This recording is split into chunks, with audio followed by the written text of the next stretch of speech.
नैना एक लड़के से प्यार करती थी और उसी से शादी करना चाहती थी, लेकिन उसके घर वाले उस लड़के को पसंद नहीं करते थे क्योंकि वो उसके कास्ट का नहीं था। उसके पापा अंतरजातीय विवाह के खिलाफ थे।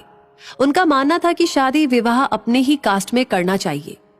एक दिन नैना उस लड़के से बात करके, जो कि दिल्ली में नौकरी करता था, घर से भाग गई और उससे मिलने जाने के लिए कानपुर स्टेशन पर पहुंच चुकी थी। ट्रेन रात के 11 बजे की थी, तो वो स्टेशन पर बैठकर ट्रेन का इंतजार कर रही थी।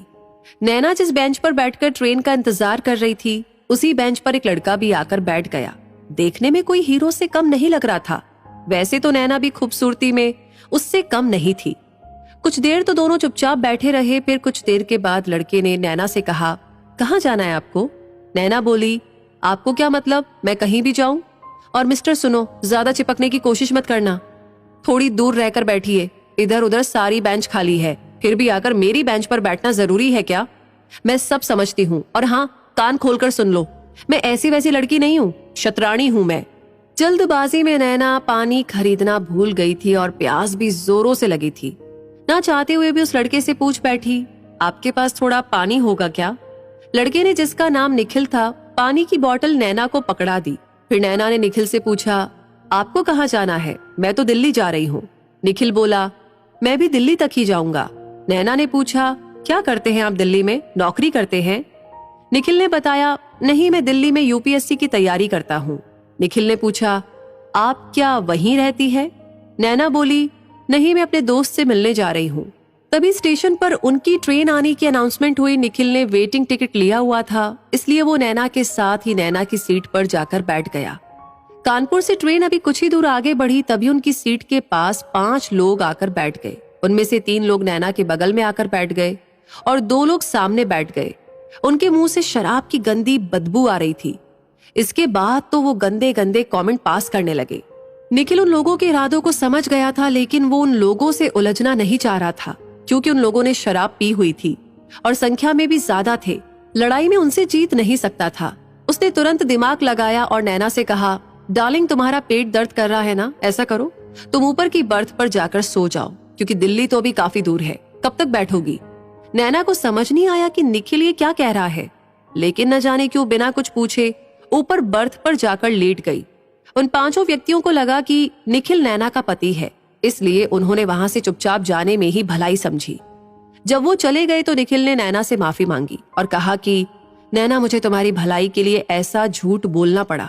नैना बोली, मैं समझ गई थी, इसीलिए मैं चुपचाप ऊपर चली आई। सुबह हुई तो नैना और निखिल दिल्ली पहुंच चुके थे। नैना ने निखिल से अपने बॉयफ्रेंड के पास फोन लगाने के लिए कहा, लेकिन उसका फोन स्विच ऑफ आ रहा था। काफी देर ट्राई करने के बाद भी फोन स्विच ऑफ ही आ रहा था। अब नैना को समझ नहीं आ रहा था कि वो क्या करे, लेकिन उसके पास अपने बॉयफ्रेंड के फ्लैट का एड्रेस था। उसने निखिल से कहा कि निखिल, एक आखिरी मदद करोगे क्या? तुम मुझे इस एड्रेस पर पहुंचा सकते हो, फिर तुम चले जाना। निखिल नैना को लेकर उसके बॉयफ्रेंड के फ्लैट पर पहुंचा। वहां गए तो फ्लैट पर ताला लटका हुआ था। पड़ोसियों ने बताया कि 2 दिन पहले ही इन्होंने फ्लैट खाली कर दिया है। कहाँ गए हमें कुछ नहीं पता। अब बेचारी नैना क्या करे, जिसके विश्वास पर वो अपना घर छोड़कर दिल्ली आ गई थी। उसने उसे धोखा दे दिया था। अब वो जाए तो कहाँ जाए, घर भी वापस किस मुंह से लौटे? निखिल ने नैना से कहा, नैना, अब कहाँ जाओगी? देखो नैना, मुझे कहना तो नहीं चाहिए क्योंकि वो तुम्हारी पर्सनल लाइफ है। किसी भी लड़की को कभी भी घर छोड़कर नहीं भागना चाहिए। मेरा मानना है कि शादी घर वालों की मर्जी से ही करनी चाहिए, क्योंकि भाग कर की हुई शादी की उम्र ज्यादा लंबी नहीं होती।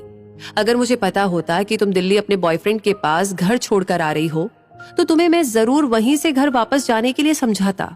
अब बताओ क्या करना है? नैना ने निखिल से कहा, निखिल, क्या तुम कुछ दिनों के लिए अपने पास मुझे रख सकते हो? तब तक मैं अपने बॉयफ्रेंड सुरेश का पता लगाऊंगी। वैसे वो मुझे धोखा नहीं दे सकता है, मुझसे बहुत प्यार करता है। जरूर कुछ ना कुछ बात तो है। 3 से 4 दिन बीत गए, लेकिन नैना के बॉयफ्रेंड का कहीं कोई पता नहीं चला। निखिल ने कहा, नैना, मैं तुम्हारे पिताजी को फोन कर देता हूँ, वो लोग बहुत परेशान हो रहे होंगे। नैना, तुम्हें पता नहीं, जब एक लड़की घर छोड़कर भागती है तो घर वालों की कितनी बदनामी होती है। मुझे कहना नहीं चाहिए, लेकिन तुमने बहुत गलत किया है। निखिल ने नैना के पापा के पास फोन करके सारी घटना का ब्यौरा दे दिया था और उसने ये भी बताया कि नैना सुरक्षित रूप से मेरे पास है। मैं कल ही उसे आपके पास लेकर आ रहा हूँ। निखिल उसी दिन नैना को लेकर उसके घर पहुंचा। निखिल जैसे ही नैना के घर पहुंचा, निखिल के पापा ने निखिल को पहचान लिया, क्योंकि नैना की शादी की बात निखिल से ही चल रही थी और नैना के पापा ने निखिल का फोटो देखा था। नैना के पापा निखिल को देखकर बोले, अरे बेटा तुम। निखिल ने कहा, अंकल आप मुझे कैसे जानते हैं? निखिल के पापा ने बताया कि बेटा तुम ही से तो नैना की शादी की बात चल रही थी। मेरे साले साहब ने तुम्हारा ही फोटो भेजा था, उसी से मैं तुम्हें पहचान पाया हूँ। तो नैना को जब ये पता चला कि उसकी शादी पहले निखिल से ही तय हो रही थी, तो उसे अब निखिल से बहुत शर्म आने लगी। नैना अपनी माँ से जाकर बोलती है कि माँ, आप लोगों ने जिससे मेरी शादी तय की है, मैं उससे शादी करने के लिए राजी हूँ। शाम को निखिल जब नैना से अकेले में मिला तो नैना ने कहा कि मेरी पिछली जिंदगी जानने के बाद भी क्या आप मुझसे शादी करने के लिए तैयार हैं? निखिल ने हाँ में सिर हिलाया। फिर क्या था, दोनों की चट मंगनी और पट ब्याह हो गया। दोस्तों, सही कहा गया है कि जोड़ियां तो ऊपर से बनकर आती है, पृथ्वी पर तो सिर्फ हम उन्हें मिलाते हैं।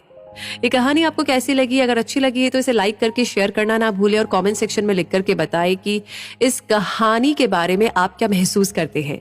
और आगे भी ऐसी कहानियां आपको मिलती रहे उसके लिए हमारे पेज को फॉलो कीजिए। धन्यवाद।